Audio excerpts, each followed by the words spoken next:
sometimes in life it is really hard to get to achieve things for the poor people or things that will help the community. And for some reason I was born the way I was, the way I am, and I don't know why I am the way I am, but I accept it. And sometimes people look at me and they think she's a very unusual woman, and I kind of come to realize that it is because I've known what suffering is. I've been there before, coming from a background where my mom and dad had not that much to look after us, and it was at some point like a broken home with mom having to deal with a lot of things. So moving over to the UK was one of the big episodes, or one of the big happiest things I would say that happened to me, because out there in Cameroon I would have had opportunities where they wouldn't have been this good. Happily married and really excited about doing what I'm doing at the moment.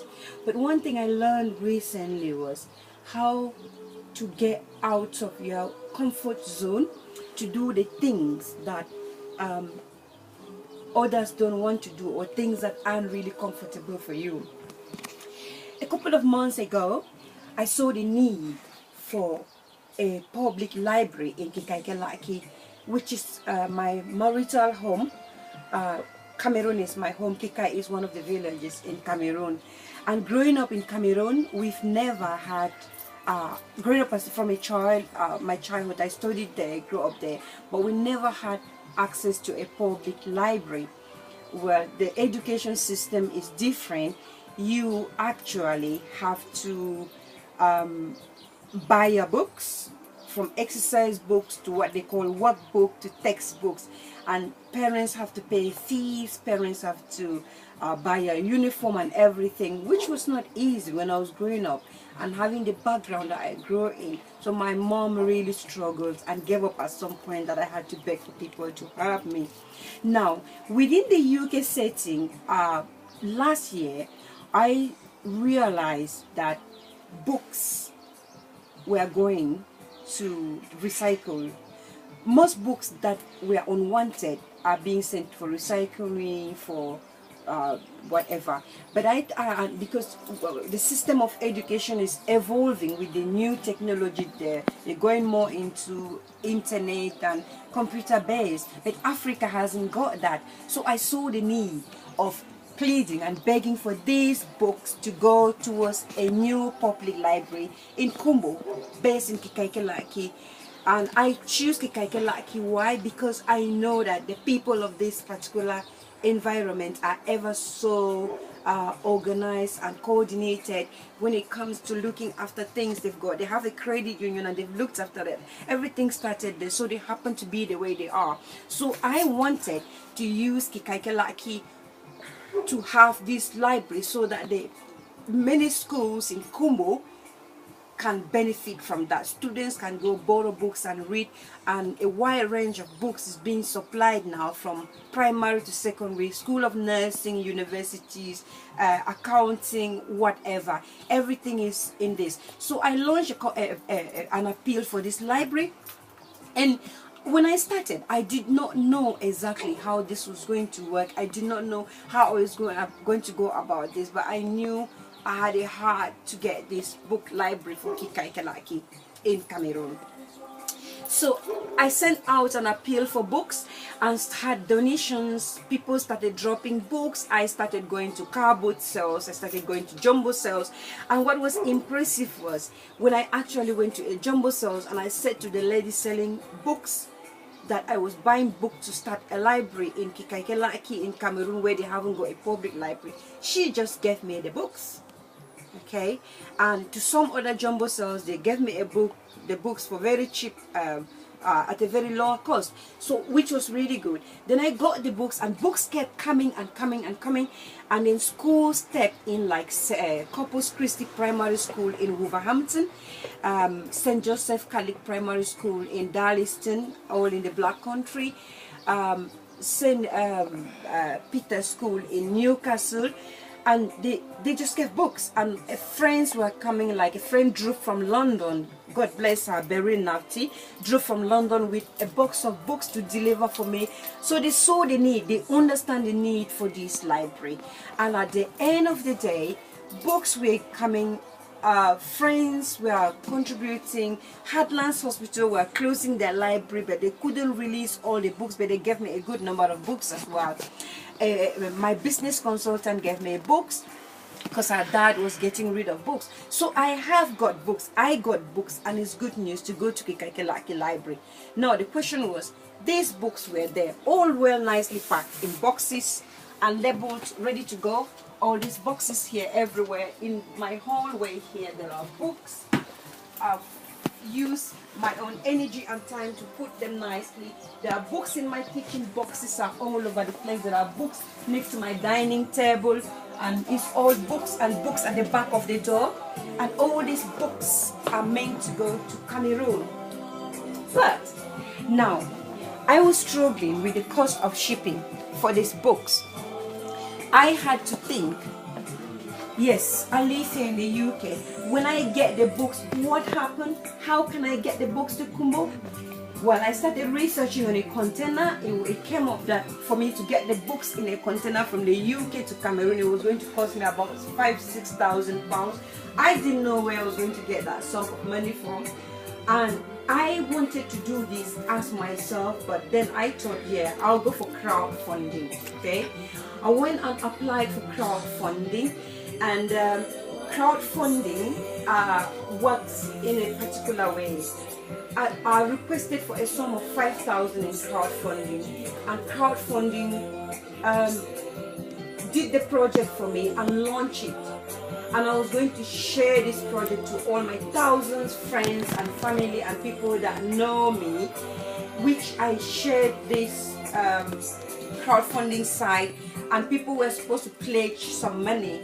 And when they pledge some money, crowdfunding will be targeting, if I reach the target of £5,000, I will have the money. But if I didn't hit the £5,000, crowdfunding was going to send the money back to the people who pledge.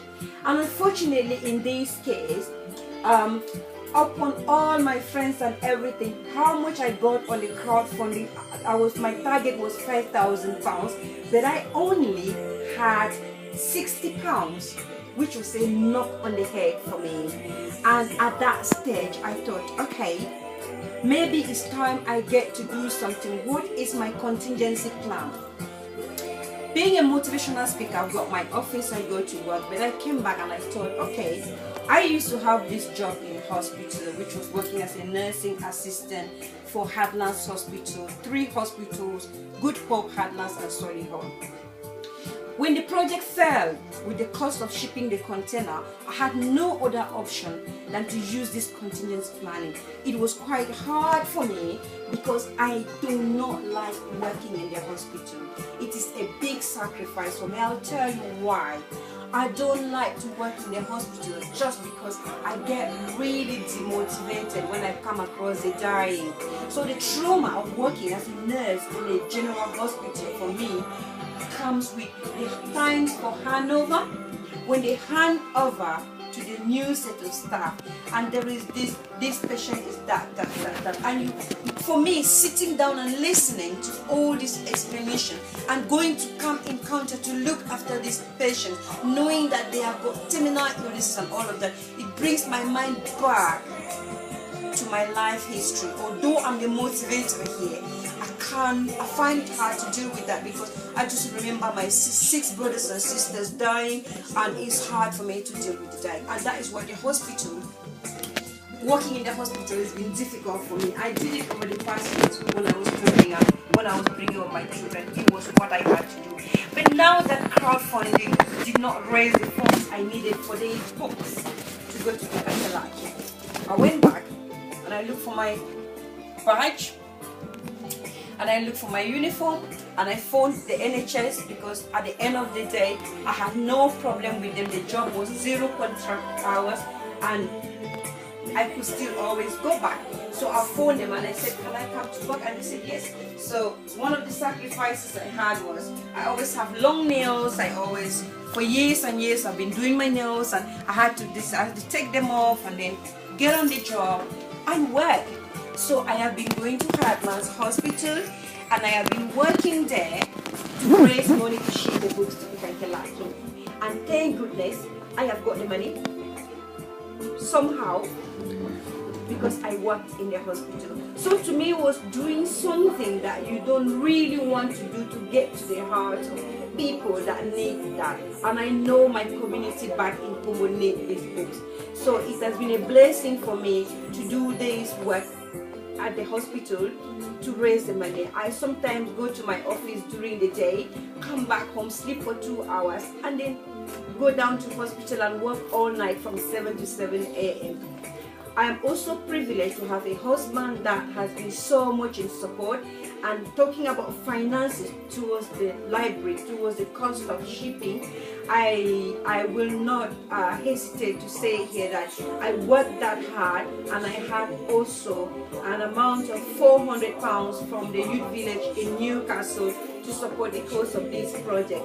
And I applaud them. I applaud their effort, because they also get books and they pay this amount of money. So financially, I've had money from Newcastle, I've had money from my husband. I have had to work in the hospital, and I have had a huge, massive support from Emmanuel Adiam, who is one person who is passionate about the education in Cameroon, and he is going to be taking care of these books from the 27th. You will see me and my husband load these boxes into the car and drive down to Wellingborough. And Emmanuel will not only be looking after these books to Cameroon all the way to Bamenda, he has been so kind enough to offer to take 10 boxes as his own contribution towards the project, and I can't thank him enough.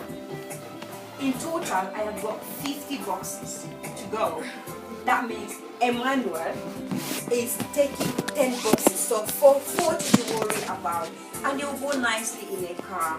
And I'm just going to drive out now to hospital to show you the journey I take every day to go to raise money. I've done this for a while now, and I'm so happy the project is beginning to be successful. So I'm heading to my car, and I'm going to be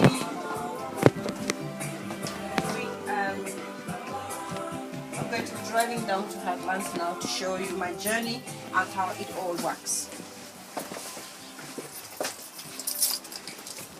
So it's my journey.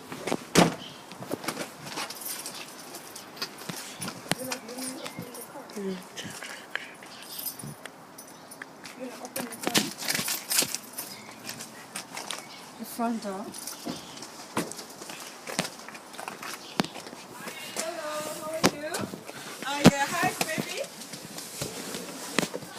How is the baby? She's growing, isn't she? Okay, take care. Bye, Leah. Bye. Baby, come to the front, please. Come to the front seat.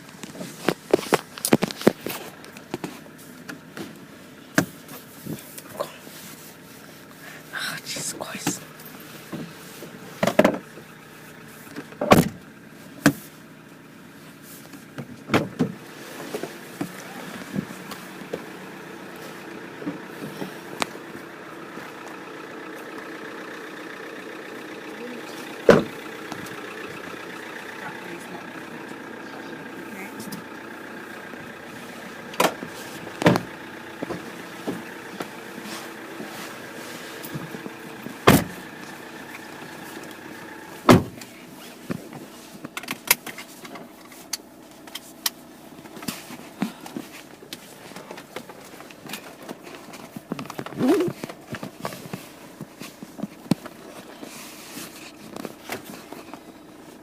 Seatbelt on.